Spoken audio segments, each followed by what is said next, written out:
नया वर्ष आ रहा है, पहला चीज तो हम आपसे ये जानना चाहेंगे कि देश और प्रदेशवासियों को क्या संदेश देना चाहेंगे नव वर्ष में।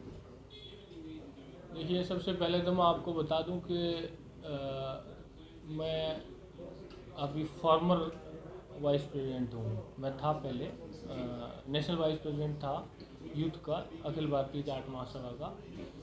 तो अभी मैं फॉर्मर हूँ फिलहाल।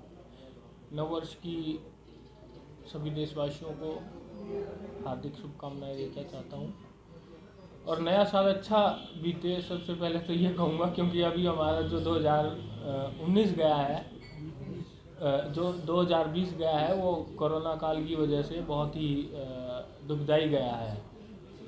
तो मैं तो यही चाहता हूँ कि 2021 हमारा जो आएगा वो पूरे देश के लिए कुछ नया लेकर के आए और सुख समृद्धि जो है देश में और इकोनॉमी बढ़े देश की, जो अभी कोरोना की वजह से बहुत डाउन आई है, बहुत नीचे आई है, तो वो सब ठीक ठाक हो। सबसे पहले तो मैं यही कहूँगा। देखा जाए रविंद्र जी कि आज करीब 28 दिन से ऊपर हो गए हरियाणा और पंजाब और देश के अन्य भी प्रदेशों से किसान आकर के एक आंदोलन कर रहे हैं किसान बिल को लेकर के। क्या कुछ कहेंगे किसान, क्योंकि दिल्ली में इसमें कड़ाके की ठंड भी है और कोरोना का कहर भी है। देखिए,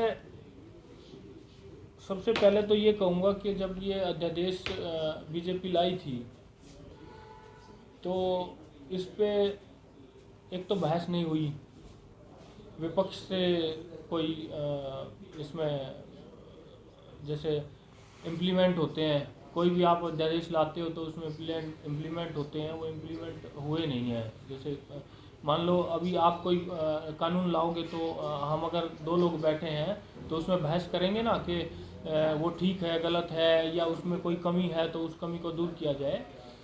तो एक तो सबसे बड़ी कमी ये रही है कि उन्होंने इसको ठीक तरीके से पेश नहीं किया।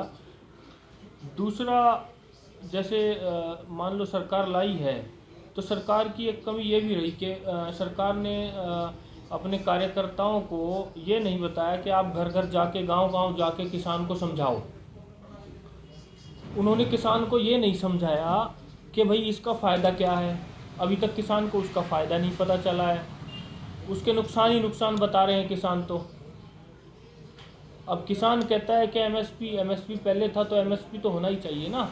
मान लो कोई चीज़ 2000 रुपये बिक रही है और वो कल को 1000 रुपये में भी पड़ी घूमेगी, तो ये तो किसान का घाटा हुआ और गरीब किसान मरेगा।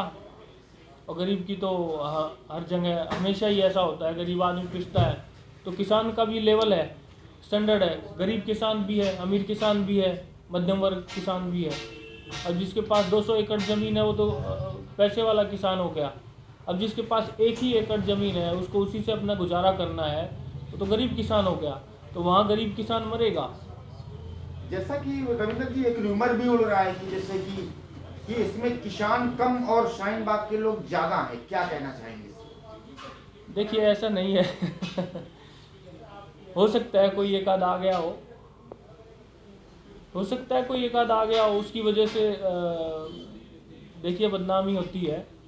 तो आपके हिसाब से क्या किसान जो ये आज आंदोलन कर रहे हैं जो 28-29 दिन से, क्या उनके लिए ये फायदेमंद साबित होगा? आपकी क्या राय है पर्सनली? देखिए, मैं तो ये चाहता हूँ कि थोड़ा सा सरकार को इसमें संशोधन करना चाहिए। जहाँ किसान को लगता है कि किसान के लिए ये हानिकारक है या किसान के लिए कहीं ना कहीं कुछ कमी रह गई है, तो उसमें संशोधन कर लेना चाहिए बातचीत करके। बाकी अभी मैंने जैसे देखा है, इन्होंने बीजेपी के जो कार्यकर्ता हैं आजकल, मैंने कई जगह देखा है जो शहरीकृत गांव हैं, जैसे दिल्ली में शहरीकृत गांव हैं, वहाँ जाके किसान बिल के फ़ायदे बता रहे हैं। और वहाँ तो खेती होती नहीं है, वहाँ तो सब कॉलोनाइज हो गया है। तो इन्होंने समय रहते ना हरियाणा में, ना पंजाब में, ना जो जितने भी गांव हैं, तो किसान तो गांव में ही है, शहर में थोड़ी ना किसान है।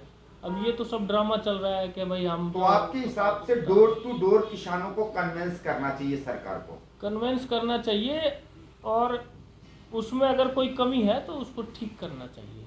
जी। और कमी तो है तभी किसान बैठे हैं, कमी ना हो तो किसान क्यों बैठे? तो जाते जाते एक बार फिर से देशवासियों को नए वर्ष की शुभकामनाएं दे दीजिए।